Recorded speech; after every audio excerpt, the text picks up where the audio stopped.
Hemos leído la versión corta porque ya en sí es suficiente. El otro día una persona me dijo que si yo a veces me quedaba dormido en la misa.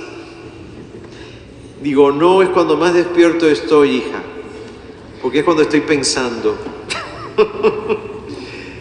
Me fui con el Salmo, Mario. El Salmo me mandó por otro camino. Yo estaba cantando. ¿Cómo es que era el Salmo que cantamos? Que cuánto amo tu voluntad, Señor. Y en un momento paré y dije, ¿y cuál es tu voluntad? ¿Para amarla? Pues todo lo hemos cantado, ¿verdad? ¿Y cuál es la voluntad de Dios en tu vida? ¿Para amarla? Porque el Salmo es bellísimo así, pero cuando uno se pone a... Yo me puse a procesar y yo dije, bueno, ¿y cuál es la voluntad tuya? ¿Saben que a veces a las preguntas esas, la respuesta le llega un poco como a los días y al momento te la dan así, págata? ¿Saben cuál fue la respuesta? Mi voluntad es lo que es hoy. ¿Sabes lo que eso significa? Que la voluntad de Dios no es ni lo que tú quisieras que hubiese sido, ni lo que fue. La voluntad de Dios es lo que es hoy.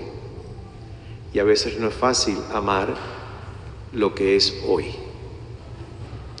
Así que me voy a sentar ya y no voy a callar. No es fácil amar la voluntad de Dios cuando uno entiende que la voluntad de Dios es lo que es hoy. Ni lo que fue ayer, ni lo que uno quiere que sea mañana. Lo que es hoy. Así que el reto está en amar lo que nos tocó hoy.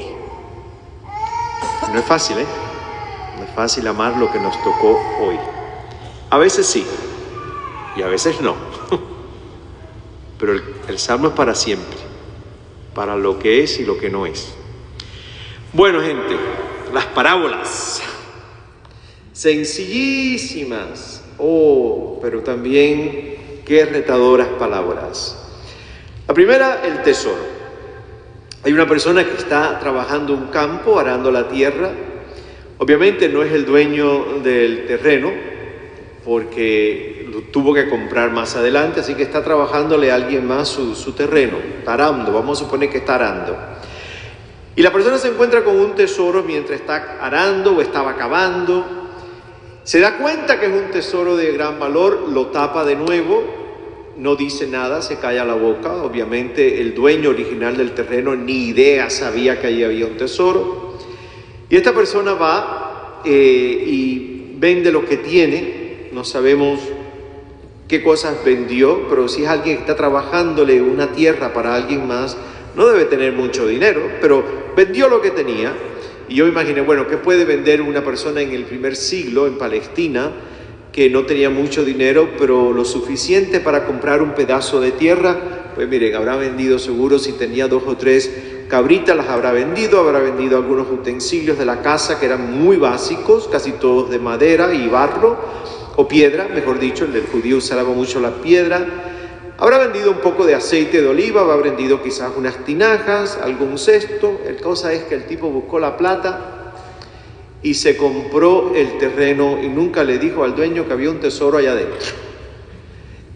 Fue muy sabio, fue muy astuto y entendió que valía la pena desprenderse de lo que hubiese tenido él para poder tener la plata, para poder adquirir el terreno.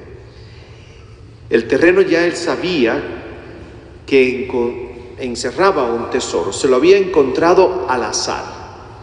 El segundo es un comerciante de perlas. Este tipo debe tener más plata que el primero porque es un comerciante de perlas. Compra, vende ostras, tiene una clientela, tiene un lugar posiblemente donde podía ir y quizás tenía otros trabajadores trabajando para él, de abrir ostras. No es un trabajo fácil.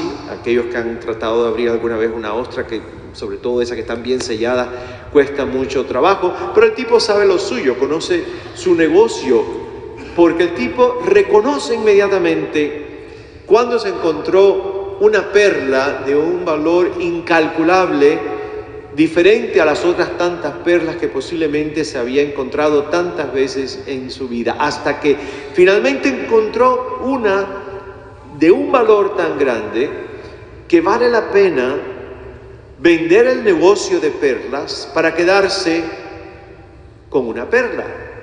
Esa perla tiene que haber sido una perla de un valor enorme. Se encontró la perla de las perlas, por así decirlo.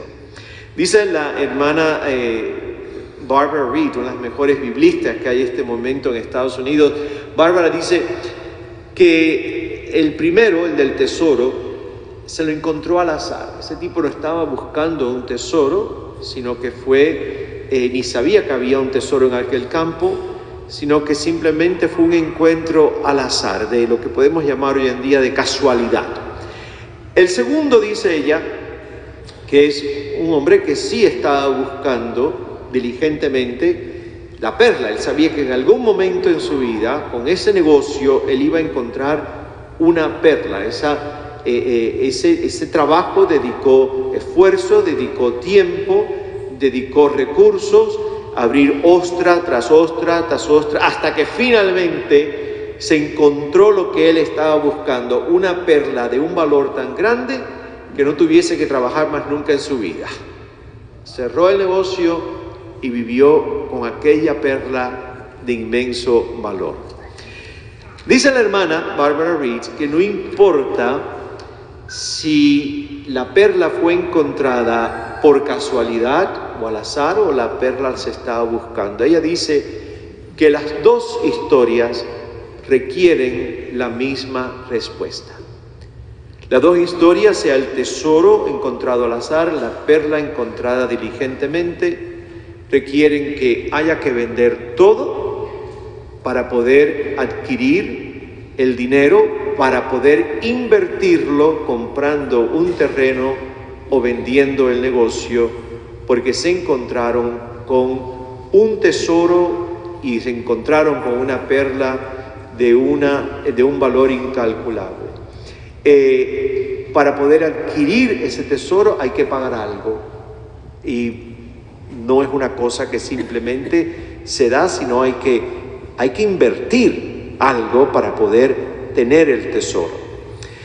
Pero ella dice que el énfasis de las dos parábolas no está en lo que hay que vender, no está en lo que hay que deshacerse, no está en cuánto hay que pagar por el terreno.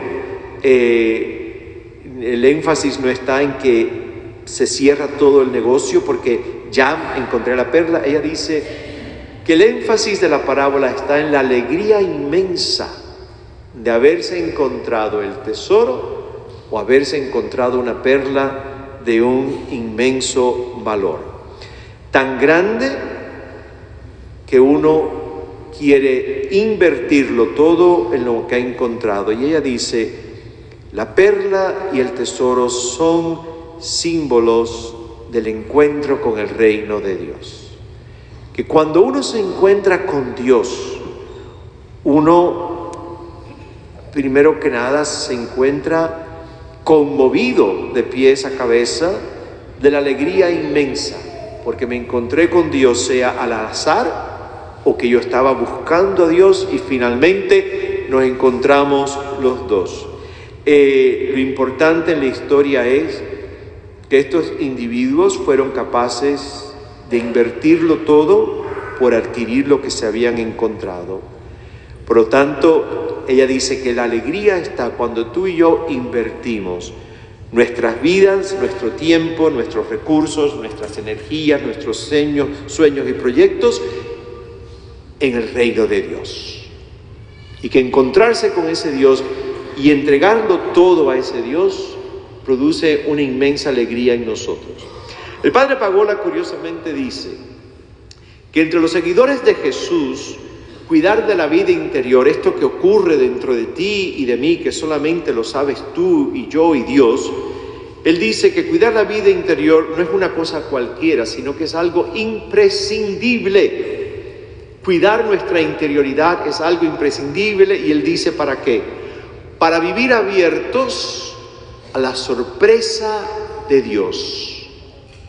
Vivir abiertos para la sorpresa de Dios. Curiosamente yo leí el texto otra vez y decía, Pagola no dice vivir abierto para las sorpresas de Dios, sino lo usa en singular. Vivir abierto para la sorpresa de Dios, porque la sorpresa es Dios mismo. Encontrarnos sorprendidos por el encuentro de alguien que ha salido a nuestro encuentro, a nuestro caminar, y nos ha cautivado de alguna forma. Yo busqué lo que significa sorpresa en su origen, y significa literalmente quedar sujetado a algo, o quedar agarrado a algo, o apoderarse de algo. Por lo tanto, si yo vivo de una forma en que dejo que la sorpresa, que es Dios mismo, llegue a mi vida, de alguna forma me atrape y yo quede enganchado y yo quede sorprendido, quede apoderado por esa misma experiencia. En mí surgió la pregunta, por lo tanto, cuando yo o cuando tú, en algún momento de nuestro caminar en nuestras vidas, nos hemos encontrado, sea porque lo buscábamos o sea porque fue esos azares de la vida donde la vida nos vuelca todo al revés, nos encontramos con Dios. ¿Tú te apoderaste de Dios o Dios se apoderó de ti? Las dos preguntas son muy diferentes. Una cosa es decir que yo me apoderé de Dios, y otra cosa es decir, yo dejé que Dios se apoderara de mi persona, de mi identidad, de mi más profundo ser. La cuestión está que cuando uno busca hoy en el diccionario cómo es definido la palabra sorpresa, esta es la definición que da el diccionario. Dice que es una emoción breve, la más breve de todas las emociones. La pregunta que surgió en mí fue, cuando yo me he encontrado con el tesoro que sabía que era lo que buscaba, cuando tú te has encontrado con la perla que es la que has estado buscando, ¿ha sido simplemente un momento, una emoción? ¿O realmente comenzó ahí una historia a partir de ese encuentro? Comenzó ahí un caminar totalmente diferente. Comenzó un dejarte poseer y apoderar por ese tesoro que encontraste que se llama Dios. Estuve mirando mucho esa imagen esta semana. Tú y yo caminando por la vida, algunos buscando a Dios, otros sin importarles a Dios, y un día se encontraron con el tesoro al azar. Y traté de volver marcha atrás, recordando momentos, instantes, donde yo puedo decir, me encontré con el tesoro. Y piensa tú en un momento en tu vida, en tu caminar, que te hayas encontrado con el tesoro. Y por cierto, con el tesoro uno se encuentra muchas veces, cuidado, más de una vez. Y la imagen que me vino a la mente fue sentirme profundísimamente abrazado por ese tesoro que es Dios. Y sentirme que era un abrazo fuerte y un abrazo de esos que aprietan, de los abrazos que nos sueltan y no dejan ir. Piensa una experiencia profunda de Dios en tu vida, una perla de gran valor, un momento que puedas decir fue un tesoro. Y me apuesto a cualquier cosa que tú me puedes decir a mí aquí en esta tarde, Padre Pedro, me sentí abrazada, me sentí abrazado por Dios, y un abrazo que no soltaba, un abrazo que no me dejaba ir. Todo encuentro auténtico con la perla y con el tesoro nunca es momentáneo. Puede tener la dimensión de sorpresa de decir, ¡oh! Pero si es de Dios, quedas atrapado en ese momento. Quedas cautivada en ese momento por la belleza, por el amor y por la majestad de aquello con lo que te has encontrado. Y nunca volverás a ser el mismo ni la misma, porque de alguna forma quedaste atrapado.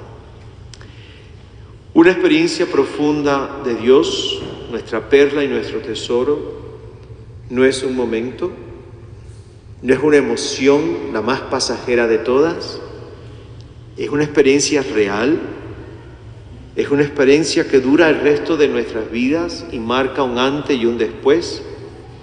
Es una experiencia eterna en toda la dimensión de la palabra. Solo requiere una cosa de ti y de mí. Lo mismo que requirió de los que araba la tierra y el comerciante de perla y el que tenía el gallo. Vender el gallo, vender el terreno, comprarlo y dejar la perla. El negocio de las perlas requiere desprenderse de algo y eso, gente, duele mucho. Porque al fin de cuentas estás invirtiendo todo en una sola realidad que se llama Dios. Y la pregunta que va surgiendo en el camino es, ¿habré hecho bien? ¿Valdrá la pena? Así que hoy le pedimos al Señor que nos dé la sabiduría de discernir qué es lo que tengo que acabar de soltar para dejarme poseer por el tesoro que es Dios plenamente. Y de verdad, tener una alegría profunda y el gozo de saber que me encontré con algo que vale la pena invertir todo en ese misterio que se llama Dios. Pidamos esa gracia en esta noche, gente. Tener la valentía de decir, aquí estoy plenamente. No, como dice en inglés, I'm not holding back. No me quedo con nada. Todo para ti, Señor. Poséeme, hazme tuyo, porque me he encontrado con una perla y con un tesoro que valen la pena.